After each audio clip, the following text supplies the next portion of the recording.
Good morning. We'll call a utility subcommittee to order. Madam Clerk, please call the roll. Representative Boyd, Calfee, Hazelwood, Hill, Jernigan, Moon, Powell, Chairman Marsh. Here. Chairman, you have a quorum. Thank you very much. Do we have any personal orders today? Richard Powell. If I could, because it's the Utilities Committee, obviously we had these devastating tornadoes and a lot of people lost their lives, but I just want to really thank and publicly do this, all the people in the utility community that are out working all hours of the night to help restore power, to get water, gas, other utilities to people. That's much appreciated, and I just want to say for all the Tennesseans and other people who've come to our state to help. I sincerely appreciate it for all the people in Nashville and Mount Juliet and Cookeville and other places that have been devastated. We really appreciate their help. So thank you, Mr. Chairman. Thank you. And our thoughts and prayers do go out to everybody, and we do appreciate all the utility companies and workers across the state working to help us get back going again. We were hoping and praying that this was going to be our final meeting, but we have some items that are coming up that might not be. We might go another week, but we'll go on with our first bill today, HB 2158, and that's by me. I'll pass the gavel down to Chairman Hill.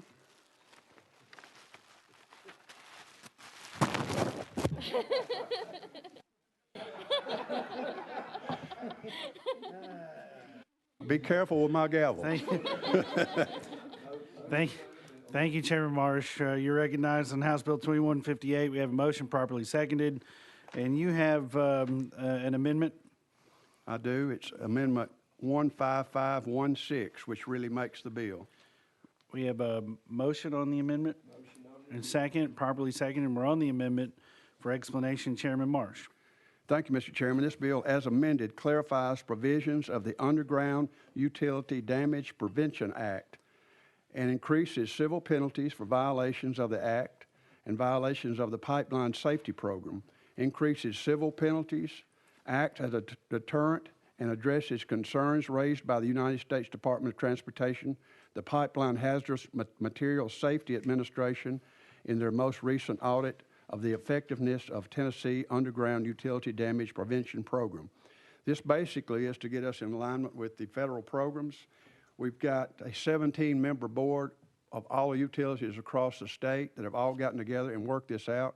We've got the Rodney with the highway, county highway folks, all agreement. We had a little problem to start with, but I think we've got everybody worked out. With that, I will take any questions. All right, members, any questions on the amendment? Seeing none, we're ready to vote to add Amendment 015516 to House Bill 2158. All those in favor signify by saying aye. Aye. Opposed, no. Ayes have it. We're back on the bill. Chairman Marsh, you're recognized. Any questions on the bill? Seeing none, we're ready to vote. All those in favor of House Bill 2158 signify by saying aye. Aye. Opposed, no. Ayes have it. On to full commerce. Clank. Chairman, I did not harm your gavel. Way to plan ahead. All right, HB 1362 has been taken off notice. Item number 3, HB 2150. Chairman Zachary, you're recognized. Do we have a second? Thank you, Mr. Chairman and committee. And I think, do you have an amendment on this yet? Yes, sir. I do have an amendment, drafting code 015509. We need a motion and a second on the amendment. All right, we have a motion and a second. Thank you, members. Thank you, Mr. Chairman. Members, a few years ago, we and everybody in this committee, including myself, voted for a piece of legislation that provided broad authority to wireless companies. A few years ago, there's no way we could have foreseen what a 5G rollout would look like for our communities. There's no way for any of us to have known that. Unfortunately, my community specifically, and we have had one of the wireless carriers tell the administrators within our community that we are the first community in the state where they're making a significant residential push, and they told our town administrators they're making that significant residential push in our area because they felt like the HOAs were weak. And so we have an issue related to a 5G rollout in our community where wireless companies are coming in and they have to put a 25-foot small cell site to cover, they have to put that in a right-of-way in people's front yards to cover 9 homes. And so we find ourselves in a position in my community, in the West Knoxville community I represent, where some of those poles have already gone up. Many of those poles, I live in a community, in a municipality that's very unique to the state. We have certain aesthetic requirements that some other communities have that all utilities are required to meet. We have a planning commission that is unique to our community that has certain requirements that all utilities have to meet, reasonably applicable standards. That's in the legislation we passed. It's also in the FCC ruling. We have reasonably applicable standards. And unfortunately, the wireless companies that are beginning to make that push into our residential area are not adhering to those, related to how they affect the community, how they affect homeowners' rights. And so this legislation, while the FCC does, and the FCC rule in our legislation does not allow us to prohibit the placement of those, nothing in this amendment prohibits the wireless carriers from doing anything. We are simply saying they need to be held to the same standards that the other utilities are held to. We're simply saying that a for-profit company cannot come into neighborhoods and stick poles in people's front yards that don't reflect the aesthetics of the community, don't reflect the wishes of the community. And it's interesting that our community has kind of been targeted for this, because I have a community that most of our homes, we have fiber to the home, we have multiple options. I can get a gig of bandwidth from TDS Telecom for $49 a month. And so there are many, many areas that need coverage help, many areas close to us that need coverage help, that would love to have the wireless carriers come in and expend the capital to be able to expand their wireless networks. Our community is not one of them. And so again, what this legislation does, and I'll go through this just quickly, Mr. Chairman, this legislation requires stealth technology be used, meaning that anything, and again, we can't prohibit them, but we're simply saying that when they come to us and they want to put a cell tower, a 25-foot cell tower in somebody's front yard, again, a for-profit company putting a cell tower in somebody's front yard, that it has to reflect the aesthetics within the community. And so this simply says that, and I'll just quickly, Mr. Chairman, just read just one part of this, that all it has to do is the design techniques have to resemble light poles, trees, flagpoles, steeples, or other streetscape elements. And they can't be a wooden pole with wires hanging off of it that are already installed in our community now. And again, we live in a unique community where we require underground utilities. My neighborhood in particular, which is one of the neighborhoods that have been targeted, we have no light poles. I live in a 40-year-old home. We have no light poles, we have no utility poles, nothing above ground. And our neighborhood is already being marked. One in particular, her name is Candace Bannister. She lives right on the corner when you walk in. The Verizon contractor told her, we're sticking one right in the corner of your yard, beside the stop sign. And that's when you pull into the neighborhood, that would be the first thing that you see. And so ultimately, again, we're not saying that we can't prohibit it. I got it. It's unfortunate we can't prohibit it. We're just simply saying that if a for-profit company is going to come in and force this on a community that does not want it, that they have to at least adhere to the rules and regulations that we as a community have had for 40+ years. So related to stealth technology, there's some language in here related to height. There's some language in here related to co-location. One of the challenges we have is that we do have, before the municipality was formed, we do have some above ground utilities, and obviously on Kingston Pike, Campbell Station, main thoroughfares, we have poles that are there available to co-locate on. But to this point, in the residential communities, the wireless carriers have decided to stick poles up and not co-locate where they can with the utilities. The utility last year approved an agreement, and we're still trying to get that worked through so that way the wireless carriers can co-locate on that. And last but not least, there's some language in here toward the end regarding time limits and how long we have to approve. And then there's the last paragraph is related to acreage placement.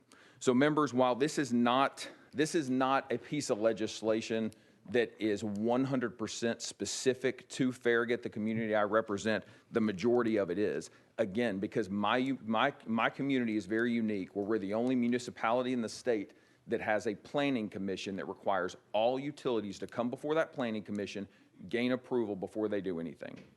All we are saying is, before the wireless companies can come in and place these towers everywhere throughout our community, they have to go through the same steps and process as a public utility. We're saying a for-profit company just has to go through if they want to be treated as a utility, and if we're going to use reasonably applicable standards, which Farraguts are unique to anybody else in the state, if everyone is going to be held to that, the wireless carrier should be no different.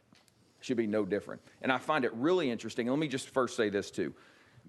Doing what I do for a living, I make significant money off selling AT&T services, significant. I make significant money selling Verizon services. One of my largest clients is a Verizon customer. So I stand in front of you talking about these carriers as somebody who makes their living off selling these services.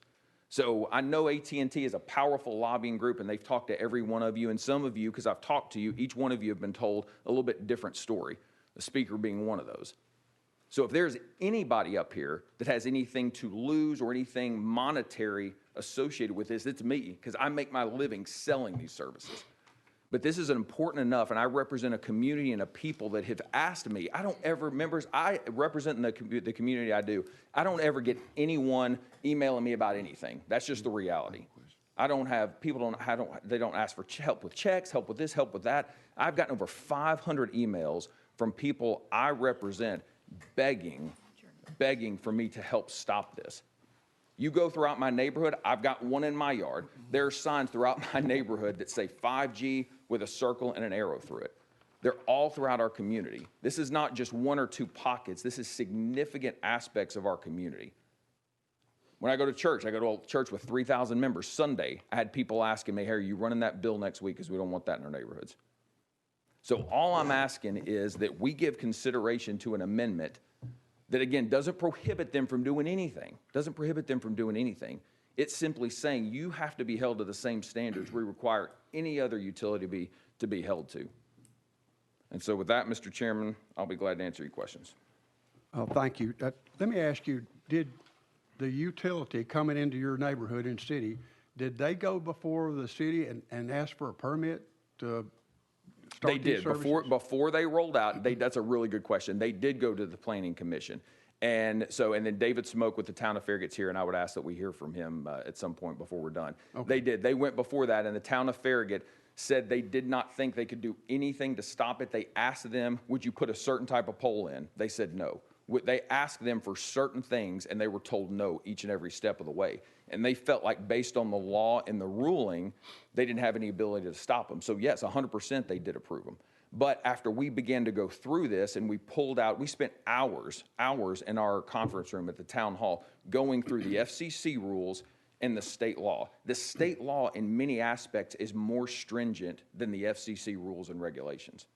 And the one thing we did find, which it did not come to our attention until we compared the two side by side, is the term reasonably applicable standards. Our community, our reasonably applicable standards are different than anybody else's in the state based on our planning commission and the requirements. And so again, all we're saying is they be held to the same reasonably applicable standards as any other utility. And that's a good question. Yes, sir. Well, I know, being on this committee, and a lot of us, we've worked on this small cell 5G bill for a couple of years, and we wanted to make sure that something like this didn't happen, that every community across the state had different rules and regulations, which would really prohibit them going out in the public. And I think that 5G in the future, you might not want it now, but I think 5G in the future is probably going to be necessary to run autonomous cars, and that's probably coming. Things like that we haven't even thought about. So I think this is worthy of a lot of discussion, and I appreciate you bringing it up. We have any questions? I think Representative Jernigan has a question. I did. So I just want to make sure I have this down. So, and by the way, I'm in favor of 5G. I think 5G is going to be the future. If we don't do it, China's going to do it first, and it's going to be, it's just going to be a next wave we have to go to. Now, how we get there is different, maybe different views. But so if someone comes to your planning commission, your particular planning commission, and they say, would they have the power to deny the application?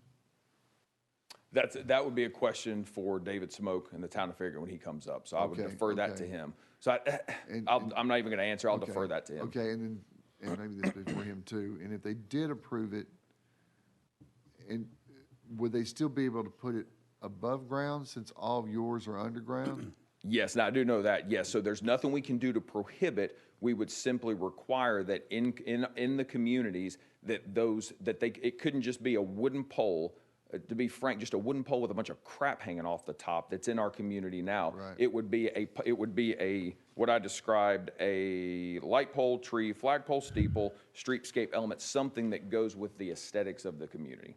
So the reasonableness standard, the reasonableness would be to put it above ground that is aesthetically attractive. Right, and again, it has to be above ground, and we know that.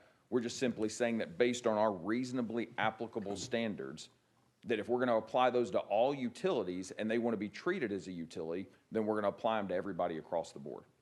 Okay, thank you. Mr. Chairman. And I understand when we went through all this study for the last couple of years, we did talk a lot about making it pleasing to the public, putting it in possibly a tree on top of a church or in an existing light pole. So I think that's reasonable to ask that. Yep. Go ahead. Yeah, thank you, Mr. Chairman. And again, members, I'm not, again, doing what I do for a living, I'm not against 5G by any means. We have 5G in the community. Anybody that's familiar with West Knoxville, you drive down Turkey Creek, our big shopping area in West Knoxville, there's by Publix, there's one of the small cell sites on top of a light pole. They're throughout the community, which is fine. No one has a problem with that. Ultimately, I do have constituents that are saying if they put it on a light pole, if they make it aesthetically pleasing with the aesthetics of the community, most people don't have a problem with it. Please don't misunderstand. This is not, most of these people are not saying, oh my gosh, it's a safety issue. We've got this. No, I don't have anybody saying that to me. They're simply saying, in my yard, you cannot throw up a pole that does not go with the rest of the community and diminish my property value as a homeowner because you don't either want to co-locate or you're not going to take the time to be a good neighbor and come in as a for-profit company that wants my business and wants me to do business with you. You're not going to come in and just throw a bunch of stuff in front yards that doesn't go with the neighborhood. So please know, this is not an anti-5G bill by any means. I fully support it. Again, I work in the technology space. I'm all about it. Let's move forward. I'll make more money once 5G rolls out because of the products and services I sell. So please know, this has zero to do with a bill against 5G. This is simply saying, because I happen to be one of the first communities in the state in which this is happening, that we at least pump the brakes, and you're, as a for-profit company that wants the people in my community to do business with them, that you're a good neighbor, and you come in, you're gonna come in and put something in a front yard, it's gonna match the rest of the blasted neighborhood. How many poles are in the yards now? We've got, I think it's 11. David Smoak may be able to answer that better. I think it's Okay. 11. Chairman Hill, you recognize. Thank you, Mr. Chairman. I just had two quick questions, and based on what you shared up to this point, and from what I understand, we're going to have some testimony, which will probably generate some more questions.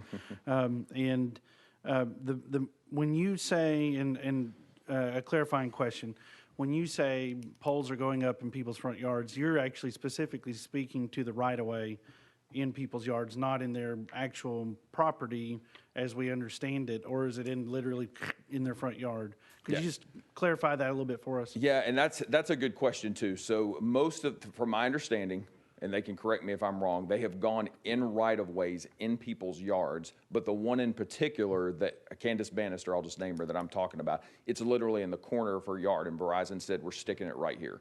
And the guy basically, and part of the challenge has been, I think we've talked about this with Verizon and AT&T, part of the challenge is communication, because their people on the ground are not good representations of their company, and they're telling people within my community 15 different stories. And that's part of the problem too. So this particular contractor told, as he was spraying, she just happened to be home, he's spraying in her corner in her front yard. He basically said, we're gonna stick it in this thing, and he said, I'm sorry, there's nothing you can do about it.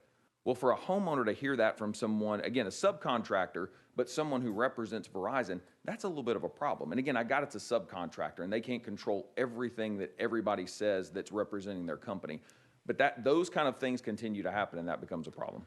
When you talk about, and thank you, when you talk about the communication that you're getting from your constituents, you know, the committee, I think it's fair to say that the committee is aware of general concerns associated with 5G. I think you were alluding to that.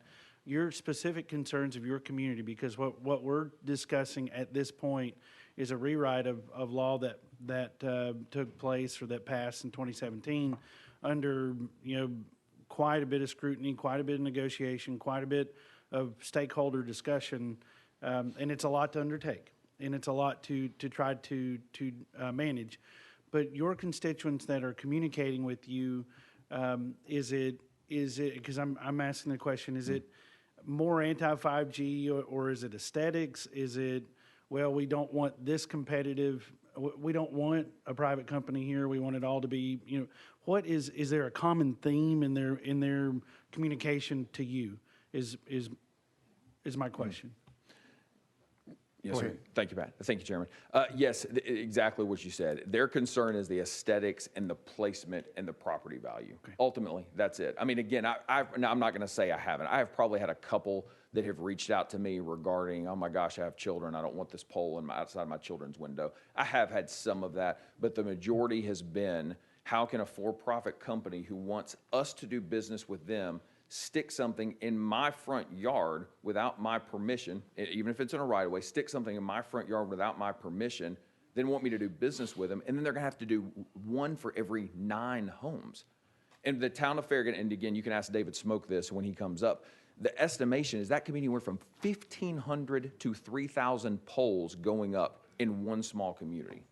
So, of course, the people in my community, that's gonna be very, very concerning to them. Thank you, Chairman. Yes, sir. Chairman Calfee. Thank you, Mr. Chairman. A couple of quick questions. Yes, sir. I know LCUB serves electricity there in your area. Do they have poles through the neighborhoods? Some, Go ahead. thank you, Mr. Chair. Yes, sir, they do have some, and I have spoken with LCUB. LCUB has been fantastic over the last couple of months. They approved the co-location agreement with one of the wireless carriers. Okay. And we've brought those two parties together. We're working through that, and hopefully we'll have one of those soon, which really will help the situation significantly. You've said 2 or 3 times that the last question that you're not anti-5G, but you've got a 5G with a slash through it sign in your yard. Will you explain how those interact, or are they contradictory to each other? Sure. No, it's about the placement of 5G poles in people's front yards. Okay. Yeah. And there's a Now- website and it talks about all that. Now, do they place them in the yards or on the right-of-way? That's a good question, because it's what I was explaining to Chairman Hill. I do have one neighbor who it's in the corner of their yard, and the Verizon contractor said, we're putting it here and there's nothing you can do about it. Some of the poles, we have 11 up total, and some of those are in right-of-ways, is my understanding, right-of-ways in people's front yards. Okay, thank you. Yes, Thank you, Mr. Chairman. Do we have any other questions? Go ahead, Representative Jernigan. I'd like to make one comment. We talk about right-of-ways. And I was on one of my years in the Metro Council and the Public Works Commission. The homeowner maintains those right-of-ways. Yes, they belong to the city and the county, but they don't come out and mow it. Right. And they don't come out and replace the flowers. And so it is disturbing when someone comes to it's your yard. You're just giving a part of the government. They know that, but the homeowner maintains it. And they have to keep it looking good for the community. So I wanted to make that clarification. Thank you. Go ahead. But just one quick comment, and I do have a resolution, for what it's worth, from the town of Farragut with their full support, asking for support of this legislation. Again, not anti-5G, but simply saying the uniqueness of our community, and based on the way this is drafted, while again, obviously it does have some aspects of this have statewide application, the majority of this is drafted regarding the Planning Commission and the process that we have to go through at the town of Farragut.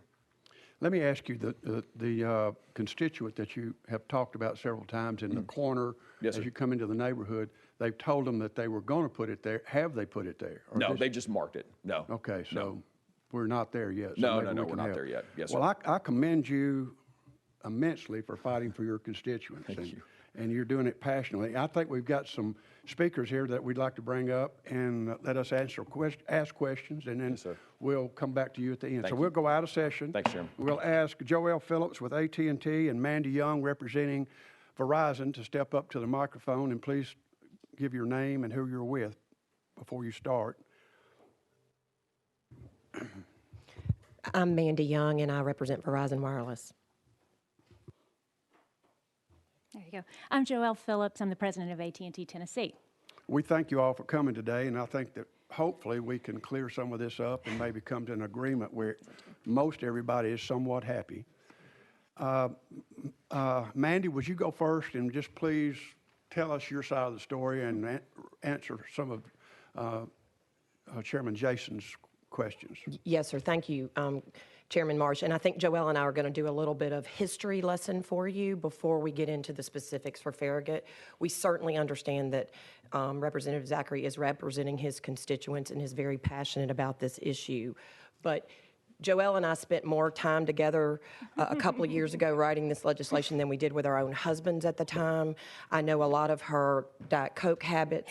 She knows a lot of my irritating habits because we spent months and months working on this legislation, both with the cities, the counties, TML, specific cities and counties, Metro Nashville, who already had an ordinance at the time and a policy at the time. We spent hours trying to find common ground and made a lot more concessions in the small cell legislation in Tennessee than were made in many of the other states that have passed it.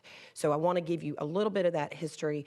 I also want to let you know that we believe, unlike Jason Zachary does, that there are rights for locals through aesthetic plans and other things like that, that we want you to understand that you passed a better bill than you might understand at the present moment. So I'll let Joelle go in and I'll interrupt when I need to. Thank you. I really just want to take 1 second before we dive into this to thank you all. Last year, you guys passed a bill that Representative Hazelwood sponsored, and it dealt with with a tax issue that made it harder for us to bring in temporary emergency workers from other states. Yesterday morning at 4:30 in the morning, I was talking with my counterpart in North Carolina, and the first thing she said was, "Oh, well, wait, we've got to get the tax department to deal with it." And I said, "No, you don't, because Tennessee's already fixed that." And by 10 o'clock in the morning, we had 2 crews from North Carolina on their way to help. In times like this, we have a lot of injuries where folks are working long hours, and having that help makes a huge difference. And it's real easy sometimes to think these things are kind of, hypothetical, or they don't have a real impact. But thank you, because it made a huge impact yesterday when we really needed it. So back to this one. We did construct a multi-stakeholder sort of agreement around the small cell law. And the specific type of concern that's being described here about residential neighborhoods or areas that have unique kinds of aesthetics was addressed in 1324-411, which enables any community, because I know Farragut is special. I'm sure every one of your communities is very special too and has a special look and a special design. But any community can adopt an aesthetic plan. And as long as it applies to everyone who puts stuff in the right-of-way, not every cell phone entity that puts stuff in the right-of-way, but everybody that puts stuff in the right-of-way, we can be required to make them look like historic lampposts. We've done that all through downtown Nashville. It's not correct to say that we've not done this yet in residential areas. Franklin, we worked with Franklin a lot because they have a lot of historic district where we needed to comply with a published aesthetic plan. So what I would say first and foremost about how to resolve this concern is that, AT&T had a poll that we wanted to put in a place, and we were able to work out something, so we haven't been asked to talk more broadly with the city about adopting one of these aesthetic plans, but we're more than happy to do that. We can do that without changing the law. And, you know, when you have one of these kind of pieces of legislation where there were so many stakeholders, you start to pull one thing out and then, well, wait, I agreed to do this other thing because this was the way this worked. For example, one of the things in the bill removes the otherwise applicable time period for reviewing these things. That is a way of saying no. If you never have to answer, then, you know, you can just be reviewing it forever. And so this is a much more significant disruption to the balance of interests represented by this bill than I think the presentation suggested. When another thing that you all wisely included in the small cell bill was to require TASR to do an ongoing study of problems, benefits, how does this work? So the organization that includes both local and state government representatives has been studying, evaluating. I testified at the last TASR meeting along with the mayor of Franklin. And honestly, one of the things that Representative Zachary just mentioned was the thing that we talked the most about, and I would not be surprised to see TASR recommend some changes in that regard. And that was related to subcontractors and making sure that there was some kind of process so that people didn't have to rely on the subcontractor on the corner that day to get the correct information, but that, and perhaps we could use a system like the underground utilities damage system that allows for sharing of information. So those are good potential changes that would not so upset this balance of interests and would allow us to still accomplish what the bill was intended to accomplish. I spend a lot of time at AT&T fighting to have AT&T investment come to Tennessee instead of other states. We're not as big as other states. We don't have a, oceanfront. There are all kinds of reasons why the company might prefer to put money in another state. As to 5G and as to small cell technology, the reason we have outpaced other states is because of this piece of legislation. Hands down, being able to tell people, here's exactly how it's going to work. It's going to work this way all across the state. It's predictable. That has resulted in hundreds of millions of dollars in investment. The FCC thinks that over the next 7 years, the industry across the United States will probably invest almost $300 billion in this kind of technology. They expect it to create 30 million new jobs. We don't want to do something without thinking very carefully that might position us poorly to receive that investment. And finally, I recognize that, where you live in your neighborhood and what it looks like is very important, and I don't want to suggest that we don't care about that. We do. But it's not correct to say that it's up to homeowners in an area to say whether certain types of services should be up-to-date, best technology. When you drive on a street through that neighborhood, if you have a car wreck, you want the connectivity that brings the best emergency responder services. We are seeing not just autonomous vehicles, but before we even get to autonomous vehicles, vehicles that have systems, particularly emergency responder systems, that rely on this connectivity. During a time like a tornado, the traffic on the network gets very bogged down. And if there are areas, even residential areas, where you don't think of it as being a really traffic-y, data area, we need to be able to offload traffic to other parts of the network so that those 911 calls or texts to 911 entities or to emergency responders can go through. So this is, again, the balance that we struck in this legislation was designed to create these aesthetic plans, which would require decorative lampposts if that's been adopted by the community, without enabling a community to so slow down the rollout of this to make Tennessee unattractive for investment, or to put us in a position where someone could kind of say, I don't really care that the rest of the community needs this connectivity, you know, this one issue is going to trump that. So, thank you. I want to step back also and help you understand that the small cell poles that we're talking about, the small cells are about so big, okay? They can go on utility poles based on negotiations with those utility entities, but they're not just to expand 5G. They're to provide better coverage for your services now because there is so much traffic with everybody texting and watching videos and doing Snapchat, which my kids do, which I don't know what that really means, and TikTok and all those video services and streaming services, that it is taxing our network. If we aren't allowed to expand to some small cells in areas, then as Joelle said, important phone calls won't go through the system because downtown Broadway, for example, everybody's in a bar Snapchatting, and you can't carry a call.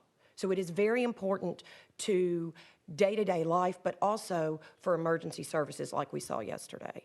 I also want to mention that Farragut is unique, and Representative Zachary said this. It does make everybody go through the Planning Commission, including utilities. Most communities do not do that. Verizon Wireless did that. It went through the Planning Committee. And if they had had an aesthetic plan, we would have been required to put certain poles up in certain areas. So let's go to what we did, which we've obviously upset a community, and I want to make sure that you understand that we are trying to be good citizens and good neighbors. We applied to deploy 11 poles in Farragut. None have been installed yet. The city approved all of the applications, but did request changes that we made. Of those 11 poles, only 4 are to go in neighborhoods, and only 1 of those was in a neighborhood that required underground. Now, this is all based on what Verizon has told me. I'm sure Mr. Smoot and Representative Zachary will correct me if I'm wrong, but you can imagine when I found out this bill was going to be on calendar that I've asked a lot of questions in the last 48 hours. I've also before met with Representative Zachary and his representatives by phone to make sure and begged them to bring me more questions that I could go back and ask what would be consistent with the FCC order. I did not, and obviously they've been working on legislation. I didn't hear back from them. I understand they're very upset about that. The 4 poles that were in residential areas, 1 we were asked to move so it wasn't right next to a driveway, because that family has an RV and they didn't want the pole to be so close to the driveway that it might hit the RV. We moved that pole. 1 was in an underground area. Those requirements for a Verizon or an AT&T is much more expensive for us to put a majority of the wiring and backhaul underground, but because it was required in that neighborhood, we did that. And then the small cell would be on a decorative pole, but everything else would be underground. We complied with that. There was another one that didn't want us to put it, I don't know if it's the lady with the corner, I don't know specifically because they didn't give me names. We moved another pole based on the request of the Planning Commission as well. We couldn't co-locate on the LCUB poles that are in the neighborhoods. Of our 11 poles, most are in areas where there are LCUB poles. I think 10 of the 11 were, because Verizon and LCUB had not come to an agreement at co-location. We are minutes away. We're in the final approval to get that done, and that was thanks to Representative Zachary and the city pushing LCUB to do that as well, and LCUB working with us to finalize some information. And if I could add on that point, one of the real challenges that we have had, and you guys will remember this, every broadband connectivity issue we've talked about, at some point someone utters the dreaded pole attachment, word, and everybody goes, oh yikes, the War of the Roses again. But we are unique in Tennessee because of the Tennessee Valley Authority overhang. So when we worked out the small cell bill, it doesn't apply to electric poles. So they don't have to allow us to place things on those electric poles. Even the FCC order is arguably inapplicable within the TVA district. So because TVA gets to decide who puts things on their poles. So you know, notwithstanding, and quite honestly, the TVA itself and the various electric providers have attempted to work very cooperatively with us about working out these agreements to co-locate. But one of the reasons the law does not require co-location rather than placement of these is that you have to remember that these are for boosting the capacity, and it's very likely that where Verizon needs that capacity boost, because their network runs on different technology than AT&T's, will not be the same place that we need it. Or where the utility pole is will not be the place that needs it. So we had to do this sort of very delicate balance of knowing we can't force the electric pole owners to allow us to do this, but we tried to work a system that would make it as attractive as possible for them to do that. We're working with TVA right now to, we hope to have them adopt the same pole attachment rate for small cells that applies to other kinds of attachments. We've had very productive discussions on that. So we are constantly making efforts, and you can imagine our own incentive is to put it on an existing structure. If it's there, it's less expensive, it's quicker, it's easier for us. Also be mindful that of a small cell, it does not work like the huge tower that's in Representative Jernigan's neighborhood that he was upset about. It has to do with space and capacity, and it only works within certain number of feet. So if you move a small cell 10 feet and it only works in a 1,500-foot area, that 10 feet can make a difference. So we try to make effort to work with the community. I think the other pole that we did move was to go across the street because there was already a pole over there. We will continue to do that, and at any point in time that our subcontractors are not being good neighbors, that's happened in Representative Powell's district, and we found out about it, and we called them on the carpet for it because they weren't doing what they were supposed to do. So the last thing for you, from my perspective, is you need to know that if we disagree with Representative Zachary's belief that this doesn't affect the FCC order. We believe that the FCC order treats us like any other utility and that we have a right to be there but be good neighbors while we're doing it. We don't want to get in neighborhoods where they put up I hate 5G signs, because that's not good for business. Part of our business model has to be that you all want to use your cell phones and that you use them as part of your daily life. So it's not good for us not to get along with a neighborhood or a community, but we believe we worked hard to do this. And as Joelle said, Farragut is not the only neighborhood we have gone into. We have a statewide plan like AT&T does. They're secret from each other because we're trying to beat them, and they're trying to beat us. That's competition. So I'm happy to answer any other questions you guys might have. I might add just one other thing on right-of-way, because I agree that frontage of right-of-way is always something that, you know, everybody thinks of as their yard, and we try to be mindful of that. One of the things we did in the bill, though, was limit the right-of-way we could use. There are utility easements and right-of-way that go between houses, behind houses. People, understandably, in the community said, we're not comfortable with the idea that this kind of activity might happen in people's backyards. You'd be entering onto their property. That meant a lot less, you know, opportunity for us to place these, but recognizing, okay, well, as long as we can have that street frontage, we could make that agreement. You know, it's, again, part of this kind of cohesive deal that, you know, when you start pulling one thread of it, it starts to really come apart. Let me ask you all, explain what 5G actually is. Is it internet or is it cell service? Or is it Yes. both? It's both. It's both. It's both. 5G is a way of describing the which frequency you can be on, and the nature of the wireless service being robust enough, meaning it lacks latency, meaning it can handle a lot of traffic, so that it can be as effective as a wired broadband source. And so so it is broadband. It is essential to our broadband usage that we have both wired and wireless broadband. Most importantly, because no matter how much fiber you've got in the ground, the last little bit is wireless connected to these things that, think about how often you use connectivity that is not wire connected.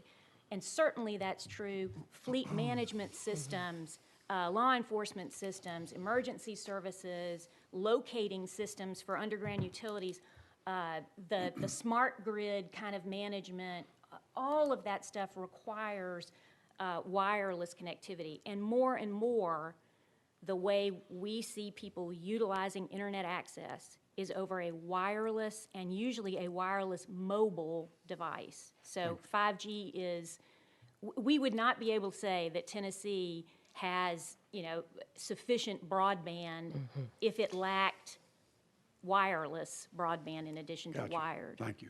And Mandy, of the 11 poles that we're talking about, how many are you saying are up yet? None. None are up yet? No, sir. They've been approved by the Planning Commission.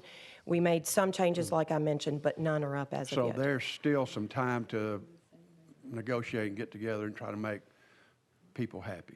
Yes, sir. Yes, sir. They have been approved, and they are in the planning stages, and some of the backhaul is being worked on in some of those yards. But it's my understanding none have been put up. Representative Jernigan. Thank you. So this has been some good information. And I am very much in favor of 5G. I think if it takes 3G, 20 minutes to download a movie, 4G, 3 minutes, and then 5G, about 10 seconds. That's the kind of thing. You've got the commercial going, Yeah, Representative so Turning. Very good. So and that's good for national defense. It's good for, and I am very much opposed to a community saying, no, we can't have that service here, because it does all kinds of communities. It's society. We all have to work together. I didn't think that it's what Chairman Zachary was talking about, not having the service, but more of the way the aesthetic looks of it. I'm not sure about that part. I'll ask him when he gets back up. But from what I understand, what you're saying is that if an aesthetic plan was in place, and I can ask that when they get up there, that this would not have been an issue? Is that correct? By current law? Via current, we don't know what their aesthetic plan would have required, but as long as their aesthetic plan treats small cell technology the same as they treat any other thing put in the right-of-way, then we would have to comply with that. The one limitation in the law as it exists today about aesthetic plans is that they can't just prohibit small cells. And primarily what it would mean is that they could require, they can only look like a decorative light pole, the sort of old-fashioned kind of light pole, because it only takes a little cap at the top to, put the small cell in, and it would just add light poles. In addition, Representative Jernigan, you, in the bill that you passed, you put a height restriction on it, okay? And you did that based on if there's a neighborhood pole, it could be only within so many feet of what those poles that were already in that neighborhood were existing. So for instance, it can't be 400 feet tall if the neighborhood's only got 10-foot poles. So, but to that point, you have to also understand, if you don't put it high enough, it doesn't emit its radio waves to be able to pick up your phone calls. So there's some balance. And Representative Zachary's bill, in its current form, tries to take our height levels even further down than what we all agreed to in the prior Just legislation. one more question. Go ahead. Thank you. So, and my last one is, what I thought I heard you say, I wrote this down, was about when currently the Planning Commission, there's not a time frame from which they can make a decision, because that's, for me, and I've dealt with this and other issues, other what I call quasi-governments, and to where, yes, it's effectively kill a bill or kill a situation. And I had to put language in, if it's not made, decision has to be made in 60 days, 30 days. So there's no time frame of when that decision has to be made. What the current law requires is a shot clock like that, and there are different reasons you can slow it down, but there is no way under the current law that you could just never make a decision. What the bill does is eliminate that time requirement from some types of considerations, so that would effectively provide a practical veto power by just inaction. And that was one of the things that was We were having incredibly important to the carriers as we were sort of trading. Thank you, Mr. Chairman. Chairman Hill. Thank you, Mr. Chairman. I guess this is a question for Mandy. When the applications were made to Farragut's Planning and Zoning, could they have said no? Could they have rejected those requests? Not according to the current law, but they could have made changes based on an aesthetic plan. They could check on the engineering and the ability of that to hurt individuals. They can require certain structural requirements so that it won't fall over. So there are some requirements, Representative Hill, but they cannot just say no. They can tell us that we didn't do everything we were supposed to do on their checklist beforehand, which is written into the law, and tell us to go back and start again on the applications. But again, there's a shot clock, sort of a time period in which they have to respond to us to tell us to go back and do what they need. They can say no for any of the reasons in the existing law. Like, for example, plan. well, and safety things.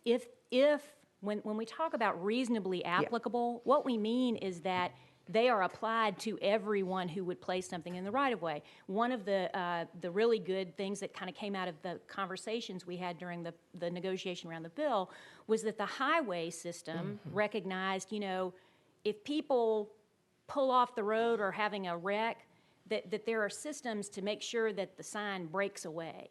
So if you have, you're on a road where people drive, 55 miles an hour, you might have a rule that says anything placed in the right-of-way has to be breakaway.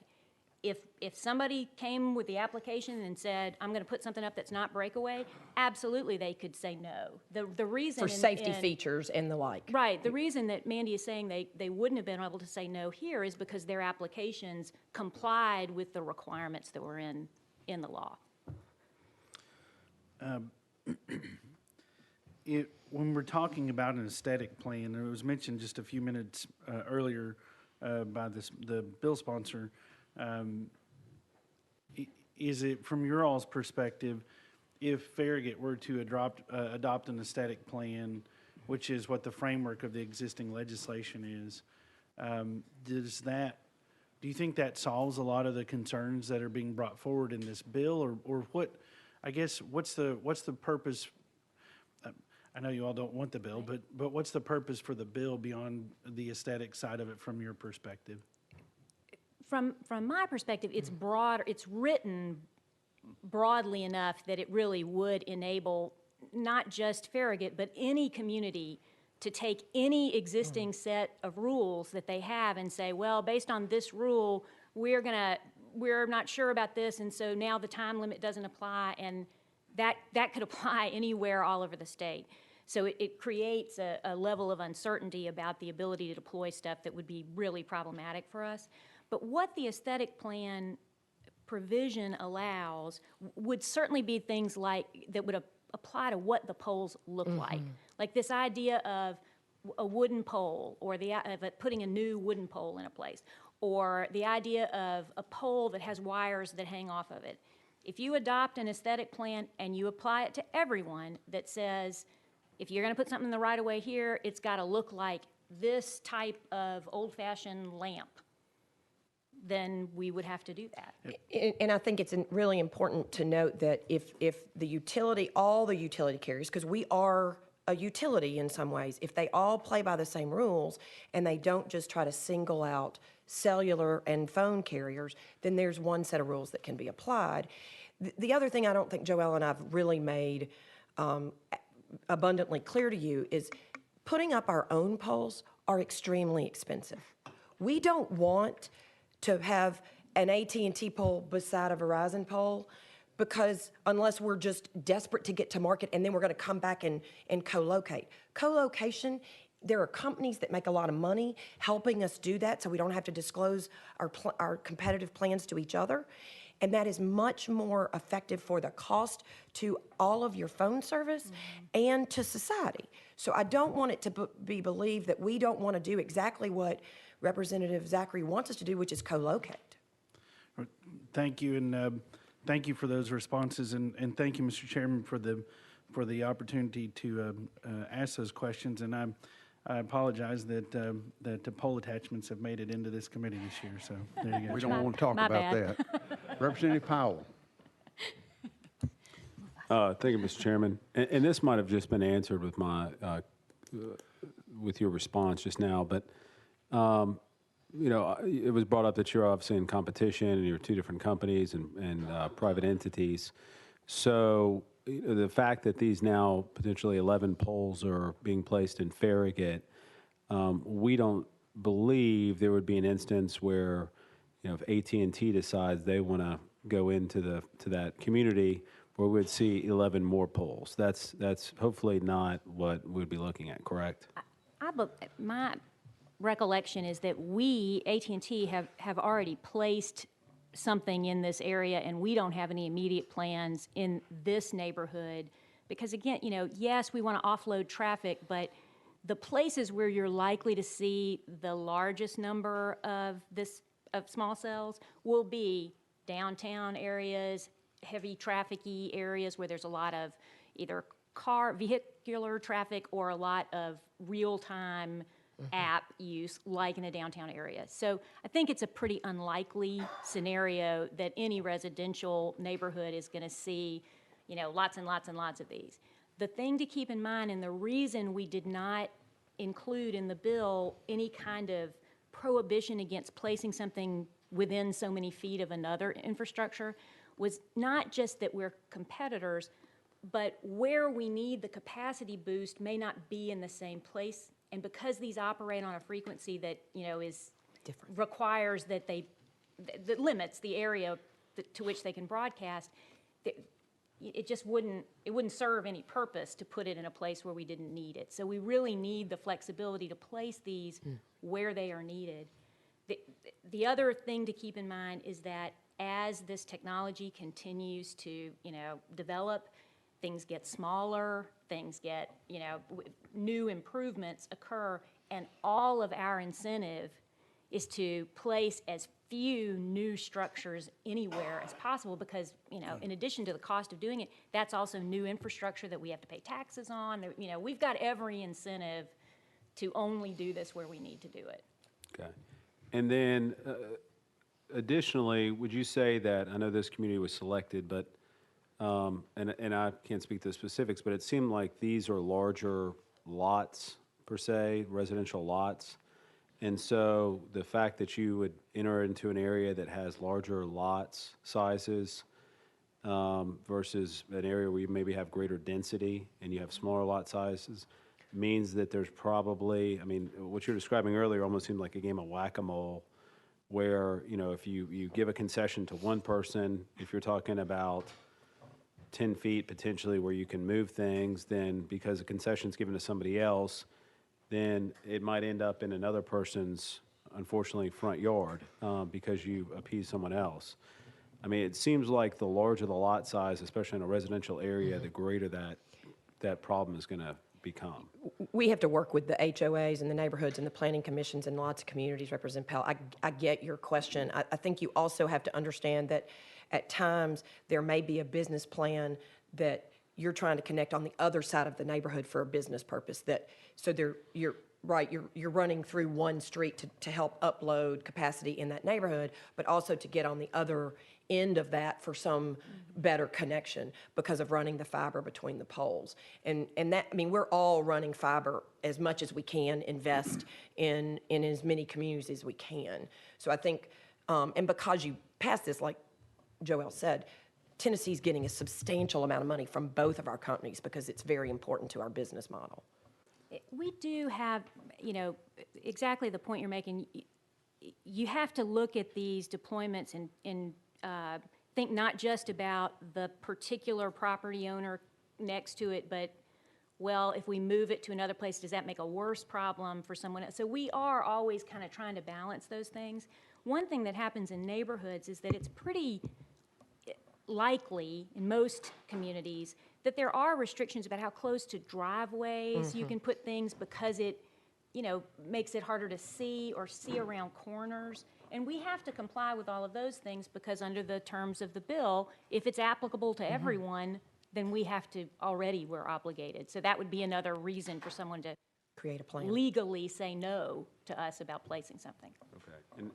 And then, I guess lastly, as it relates to the stealth technology as it's described in this bill, have we seen that in other states or other places where this is being used, or can you speak to the stealth technology language? Usually what we mean by stealth technology is disguising it to look like something else. So the most common way we use that is in these decorative lampposts.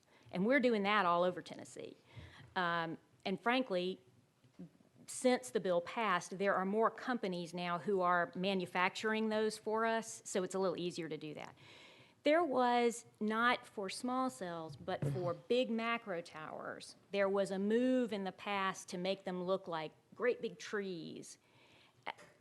They're not particularly stealthy.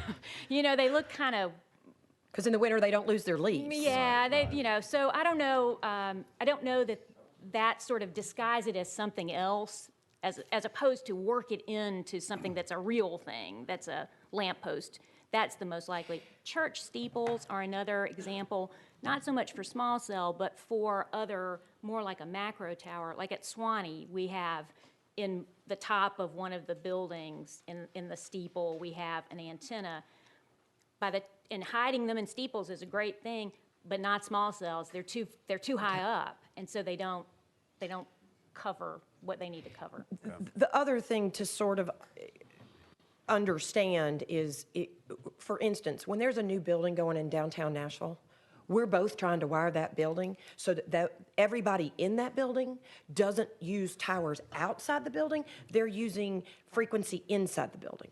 We are spending effort, and so the same thing would be in Turtle Creek that he mentioned, the shopping centers. We are trying to use anything and everything to expand capacity so that we don't have a standalone pole where we need it. So that may be on top of Turtle Creek, that may be, but like Joel said, that would be the macro towers that are taller, that take a bigger capacity, and not small cells that are only working within 1,500 feet and have to be close enough to the call to pick up that footage, if that makes any sense. Right. As I throw my phone. Okay, and I guess I do have one last question. You had mentioned the economic benefits of 5G and how decisions are made, I guess, to deploy this technology, and in large part attributable to the legislation we passed that did this 5G. I mean, if this legislation were to pass and create an exception, I mean, do you think that would potentially have a negative impact on the deployment of 5G in the state, or would we just work around this and keep moving and try to overcome little allowances such as this? You're asking a question that was one of the major areas that was asked at the TASR hearing the last go around about what really moves the needle on investment decisions. The disruption in this bill to the timetable and the potential for every community to adopt, all of different kinds of standards that could be applied. I'll say this, it's not just if we pass this bill would it impact our ability to bring investment. I've gotten calls asking about this committee from folks who are fighting over budget right now. Hey, I heard, y'all might be rolling back your small cell thing. If that's happening, then I want your budget for that to move to a neighboring state. So I use every argument I can to get as much budget for capital expenditures, and we average around $1.5 billion every 3 years in Tennessee. That way outpaces our population, and it's because of things like the small cell bill, like the Broadband Act from a few years ago. It's one of our most effective tools to bring that investment. I would add to what Joel said. Verizon, with a little bit of a commercial, has already announced 5G cities. I mean, you've seen the commercials where they've talked about Houston and Atlanta. They have announced that Memphis is already on the list to be a 5G city, and they're fast-paced putting as much of the capacity there. There are other cities on the plan for Tennessee and other places across the country. But we can only do the investment as fast as we can do it, and when you've got a bill that allows us certainty, it allows that. Representative Zachary's bill would undercut all that certainty that our two companies have. Which is not to say that, I mean, to my mind, the right answer here is for us to go sit down and help Farragut adopt an aesthetic plan for this area. Now, it can't be an aesthetic plan that says you can't have any small cells. And only for cellular companies. Right, it can't be an aesthetic plan that only applies to us and doesn't apply to the electrics or doesn't apply to the other signage and that sort of stuff. But it could be one that requires, especially in this area that has all underground utilities, that any pole we put up look like a fancy little, Light pole. old-fashioned light pole. And we will be more than happy to, redouble our efforts there. And Representative Zachary is absolutely right, as Tasser has highlighted, that these problems tend to get worked out more effectively when it gets back to the carrier. But you guys know what's going on, especially in Middle Tennessee, but certainly around Knoxville. This sort of construction boom means it's hard to get contractors a lot of times, and we need a better system for being sure that we don't have knuckleheads saying the wrong things out there, and, we're committed to trust us. We don't like it when that happens either, so I think there is every reason to expect that if we utilize the aesthetic plan provision in 1324-411,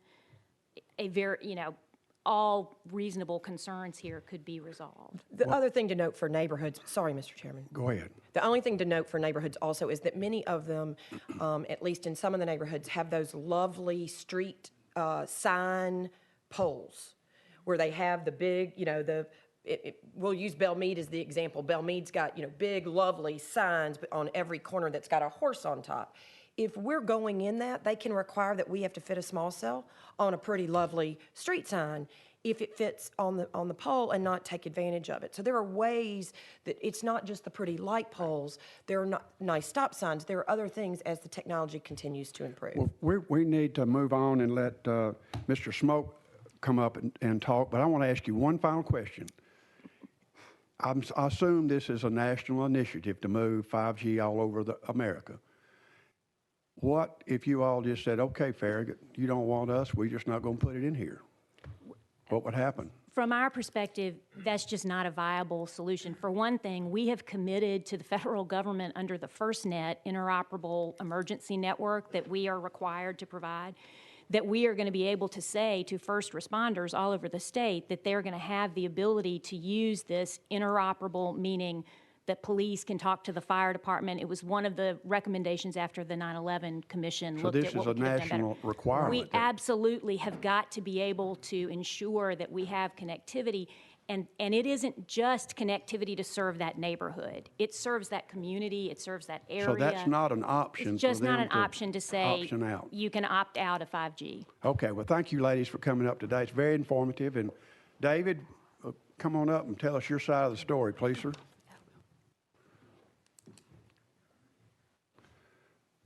Please state your name and who you're with for the record, please.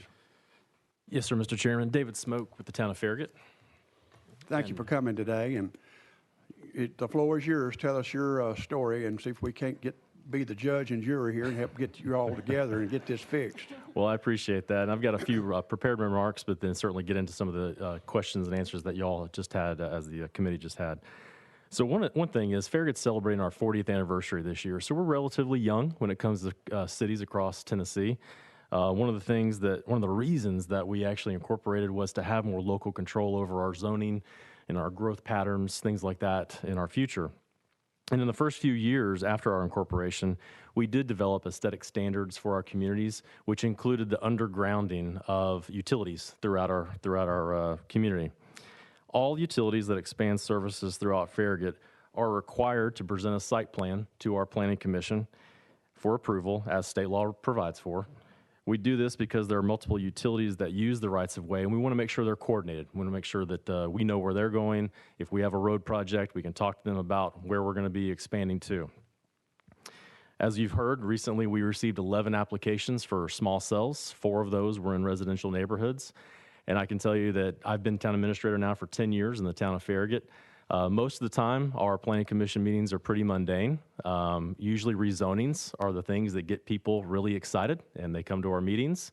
But nothing pales into comparison of the small cells going in people's front yards where people show up at meeting after meeting, even when it's not on the agenda, to talk to the Planning Commission, to talk to the Board of Mayor and Aldermen about this very issue. We appreciate Representative Zachary introducing House Bill 2150 to address some of the concerns that our town has regarding the implementation of these small cell structures throughout our community. And although the bill covers several concerns we have, I'll highlight just a couple, and most of those are what we've talked about already. One is being co-location. The current law obviously does not require carriers to co-locate. Even if they put up a brand new pole, it doesn't require them to co-locate with another user on that same pole that they put in place. Right now in Farragut, we have 3,000 PSS structures throughout our community, over 140 miles of streets. That would allow them to co-locate or put a small cell node every 245 feet throughout Farragut. So that is one option for co-location. And another concern we have is that you've talked about a lot today is aesthetic plans. Our aesthetic standards, and for our community, we'd like to be able to keep that look and feel for our community in all parts of Farragut. The current law allows historic districts to have aesthetic plans, but it does not, but we, as Farragut, did not have a historic district because we are a relatively young community. And even though we do have existing design standards for poles, for carriers, for utilities in our community, we can't enforce them because of some of the provisions that are also in the current state law. We have reviewed the federal requirements for development of wireless facilities as well as state law, and I was actually surprised to learn that Tennessee law has tougher government regulations than some of the federal FCC guidelines regarding aesthetic standards, equipment size that can be placed on the actual pole itself, as well as the height of the pole as well. The question I would have is what is the value to Tennessee to have stronger regulations in these areas? You know, if we could just have similar regulations as other states, I think that would be helpful for us in this situation. As we've heard from multiple carriers, that Farragut is unique in that we're the only city that requires the carriers to actually go to the Planning Commission. We crafted and worked with Representative Zachary to craft this bill in such a way that most of these amendments would be just applicable to Farragut, not the rest of the statewide applicability as they roll out their 5G improvements. As we talk about aesthetic standards, I think one of the things that we keep coming to, since we do have existing design standards that were developed in 2017, we worked with Verizon, in fact, one of their subcontractors, to put 3 small cell towers in our community about 4 years ago. And we knew then that we were going to need to prepare and get ready for 5G, 4G, whatever small cell was coming to our community. So we developed standards for that. Of course, then the state law came in, and then even FCC regulations came in after that to make sure everybody was trying to get on the same page. One of the issues with the aesthetic plan is that there are talked throughout the whole law talks about aesthetic plans. However, there's a provision that states basically that you cannot deny an application based on aesthetic standards. So right there tells me that we cannot deny based on aesthetic standards. When they came before our planning commission and we asked them to move a pole 2 feet one direction just to get a little bit further away, the representatives that day said, well, you know, the technology they use to address exactly where these poles need to go, they said it has to go right there. It can't move 2 feet one direction, 2 feet this direction. We have no way of requesting that information to say, well, how is that going to hurt your coverage or hurt your capacity by moving it just a few feet this way or a few feet that way? And we have not seen any of those subject twos that our planning commission approved back yet to our staff. So those are the main issues that I wanted to bring up. I'm certainly happy to answer any questions. As Representative Zachary mentioned, our board has approved a resolution asking for your support of House Bill 2150, and I really appreciate your time this morning. Thank you for coming. And in your opinion, can you and your city work with Verizon and AT&T and work this out to your satisfaction? We would be happy to sit down and talk to AT&T and Verizon to try to work this out. I think you turned it off, didn't you? Do you have me now? Yeah, I'm sorry. gotcha. I'm sorry about that. Yes, sir. We would be happy to sit down with AT&T, Verizon, any carriers to work this out. I think it's just there's a provision in the state law, and it was very clear. We even asked this wood pole that was going up, would you put a metal pole up instead? And they said, no, we're going to put up a wood pole in this location, even though we do have aesthetic standards to meet those regulations. So those are the things that we struggled with, because I think our planning commission realizes, well, because of the provisions here, we just felt our hands were tied. Who did you talk with about arguing about the metal pole versus the wooden pole? Did y'all get a representative from Verizon to come out and meet with you, or did the subcontractor just say no? We had 3 representatives at our planning commission from Verizon. From Verizon? Yes, sir. Okay. Chairman Hill. Anybody else have any questions? I'm sorry, Chairman Hazelwood. Thank you, Mr. Chairman. And just a clarification question. In listening to Representative Zachary's presentation and then listening to the industry presentation, I'm a bit confused. Are there any poles at this present time in the neighborhood in Farragut? We have approved 4 poles to go in neighborhoods, but they have not been put in place yet. So there's no wooden poles with wires hanging on them, nothing is there in place at this point? Not yet. So we would still have an opportunity, were you to develop an aesthetic plan to require those poles to be pretty light poles or whatever, there's still an opportunity to do that without having to go in and change out a pole because there's nothing in place. Madam Chairman, we do have those standards in place, and we've had those in place since 2017 in our community. However, because of the provision in the state law says that we can't deny based on aesthetic standards of the pole, we felt like we could not require them to actually have a different type of pole in that area. I think that maybe that's an item for discussion because I heard something different from the industry there. I think that they feel that they would be required to meet those conditions. So again, Mr. Chairman, hopefully there can be some conversation to work this out. I think we have a problem, but I think there's an ample opportunity to reach a solution without legislation. So thank you.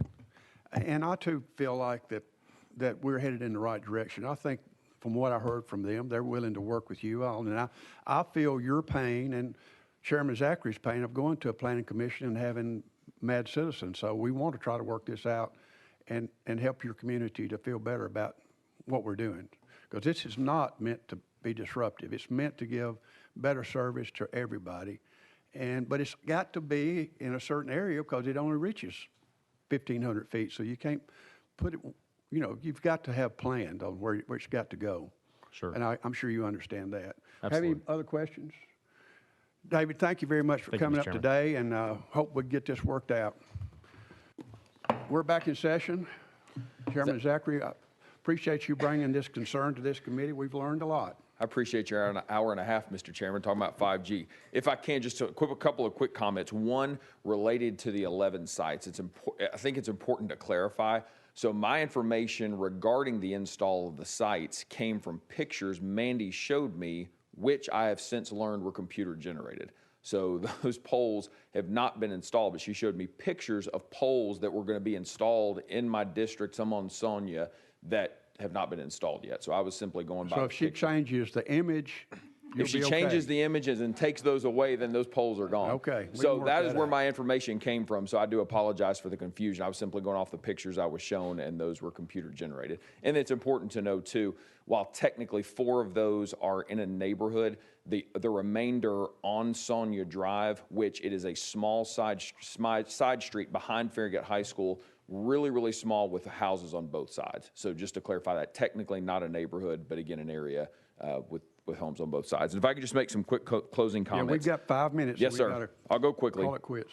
I think it's important to remember that, again, Farragut has not said no to 5G. As David Smoak said, we've already installed antennas and small cell sites throughout the community. So we're not saying no to 5G by any means. So it's a really big leap to say we're rolling that back or to say that that's something that we're not going to install, because that's simply not the case. We're moving forward with it now.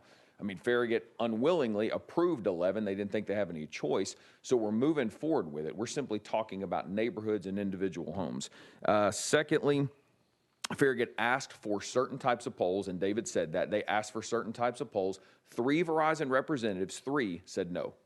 They said no. And so it's important to clarify that. Related to the height of the poles, because of the TVA, we happen to have some extremely large TVA poles in my district. So the legislation regarding the height requirement is really specific to us because of the massive TVA towers that we have on the edge of my district. So that's why we put the height requirements and the height limits. And then again, regarding better coverage, that was mentioned by both carriers. Again, we have in deep West Knoxville, if this is truly about better coverage, we have fantastic coverage. We have no issues with coverage in the majority of my district, especially in the heart of where Turkey Creek is. If you're familiar with Knox County, Campbell Station, Kingston Pike, we have fantastic coverage there. Coverage is not an issue. I have just right behind my house in Turkey Creek, we have one of those small cell sites. We have no problem. So this is truly about coverage. They need to talk to Representative Calfee about going into Lenore City and helping him with coverage, because I do have people in his district reaching out to me wanting us to use the broadband grants to help expand and provide them better internet there. So with all that being said, Mr. Chairman, I spoke with the speaker this morning. AT&T came to him last night and said they would love to negotiate and use the next week to negotiate before we do anything with this piece of legislation. And so since we have that commitment, I would ask that we roll this bill 1 week. So moved. Thank you. We have any other issue? Chairman Hill, sorry. Thank you, Chairman. Just to end appropriately, I noticed that former Representative Mike Turner is in the back of the room. I just thought we could go out of session, see what's on his mind today, but maybe that's out of order. Thanks, Chairman. Any other announcements? If not, we're adjourned.